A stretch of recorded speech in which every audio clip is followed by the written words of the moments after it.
Well, we can directly say that whenever you see this small little black book here, when you see someone holding that black book, a problem is coming. You are about to have a lot of problems because that small little book has carried a lot of problems. And so Chris is going to have a lady on the podcast, and she said some things that emphasized a certain point, which is why I want to address this subject, which shows misinformation for the black child. Blackwash, religion, it's a lot. So she had some things to say, and I wanted us to see the dangers of what she's presenting here. So she's talking about black people. They are suffering. They're killing each other. South Africa, so you'll hardly hear about the death of a white person, but you'll always hear the death of a black person. So I'm wondering if white people are living eternally.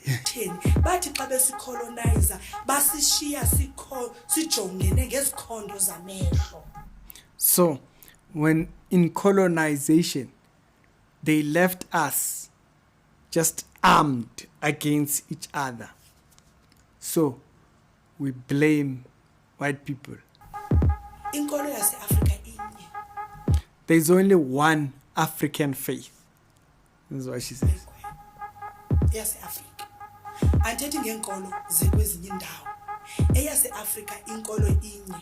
So the African religion is one.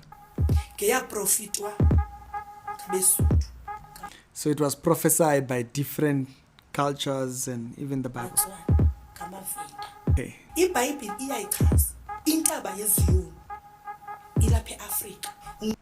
So the Mount of Sinai is in Africa. Okay.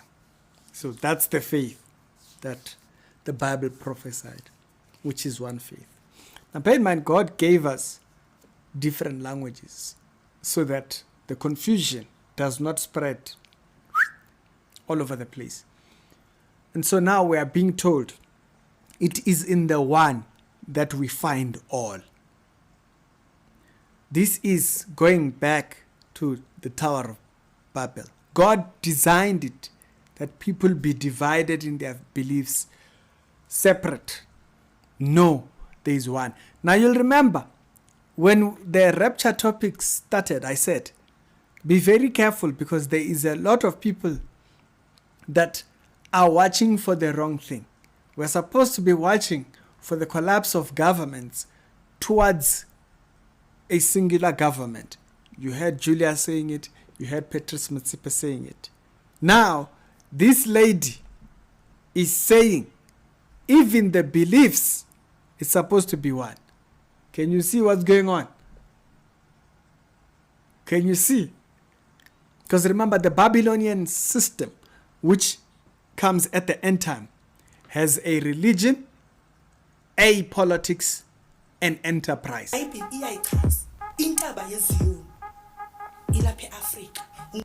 Now, that part is worse, but I'll come back to that in a second. So, the white person was not there in creation. So, do they belong to God? Do they belong to God? So there's many gods. She even hesitates to acknowledge them being created by God. Do you see? I wonder about this belief system when Zugiswa said this. If you remember, last year, Zugiswa made a video saying white people are the children, are the offspring of Satan. And I said, this is very dangerous. You are hearing the same thing from this lady. Now, these people are not talking about the God of the Bible. They are talking about their own things. If you keep following all this nonsense. Africans, as a believer,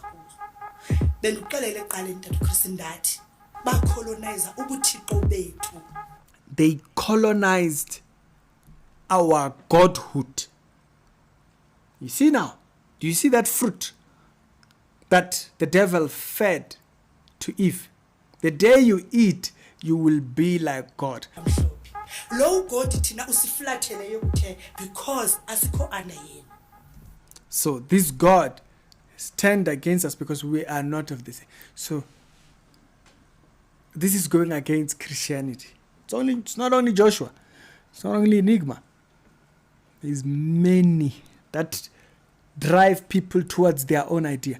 Now, why did I say this one for me? There was a particular point where, for me, it's the West. Sizungena utata uzayichaza yena iBhayibheli iyayichaza intaba yeZiyoni ilapha eAfrika. So this Mount Zion thing, why did I say that's the West? You see, right now, the world is finding discoveries in archaeology and so forth. And it's quite interesting. But then instead of educating the black child on the right things, no, look for Mount Sinai in Africa. Interesting, though, is that you have Josephus, the Jewish historian, talking about the Midianites living in caves. Oh. And so this hillside, which overlooks the oasis, is dotted with caves. It's possible that the Midianites lived in these caves if Josephus had correct information. And later the Nabateans came along and created their tombs. So what you are hearing them there describing is that there was a certain spot that was found. And there are caves that fit the things that Josephus, the historian, wrote about, which were turned into caves, but others, the Nabateans, lived in them, which were turned into caves. And why is this location important? It's because this particular location has very interesting features around it. One of the features is this stone thing that you see there. And why is that stone interesting? Sinai, the people again begin to complain. Andrew, this is a really awesome sight. You can see behind us this massive rock, and it's split. And Psalms does talk about the rock that Moses struck was claved or split. And so in this location, the same location, there is this stone that just stands in the middle of nowhere. And it's clear to see. And it's cut in between. And it fits right in the geography. Centering this whole idea that water cut through that thing. Because you remember, Moses came and he thingy. But why is this location also very interesting is that the layout of this very location looks very clear for a location to set camp. You can see it over here. To the stream and made the Israelites drink it. So had it been enough water for 1 to 2 million people to drink. And it's cool that it has the look of a burnt top. So you'll see the top of that mountain. There's one particular mountain ridge right at the top. And you can see it looks like it was burnt with charcoal till date. Till date. Yeah, and that's where the name comes from. Jebel Makla, mountain of burnt or burning. Before climbing Jebel Makla, I wanted Andrew to show me some of the other things nearby that all fit with the second half of the book of Exodus. So you'll see that mountain is up there. You can see right below an area which would be fitting for 2 million people to be set on.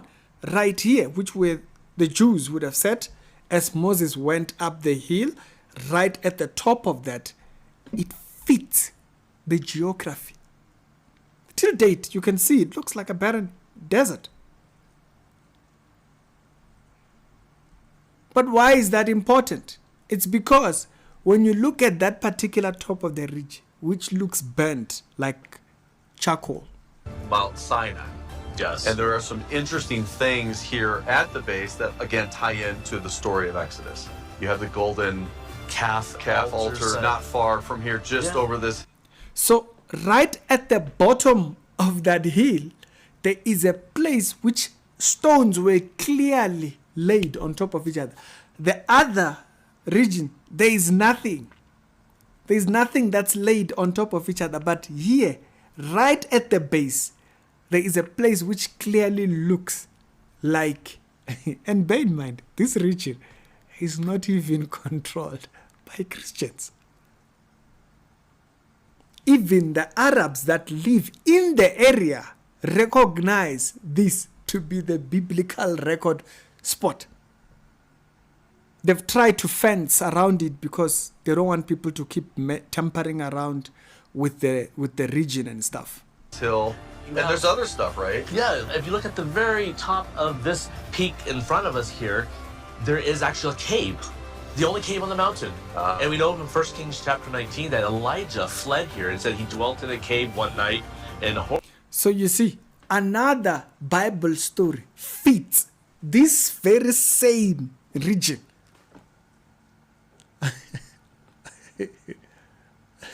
The very same ridge happens to just have one particular mountain, which sounds like something that happened to Elijah and his story when he needed refuge. Andrew wanted to show us an interesting ruin. This enclosure is ancient, and something fit the biblical description of Exodus 20 and 24, where the Bible says that Moses set up an altar at the foot of the mountain.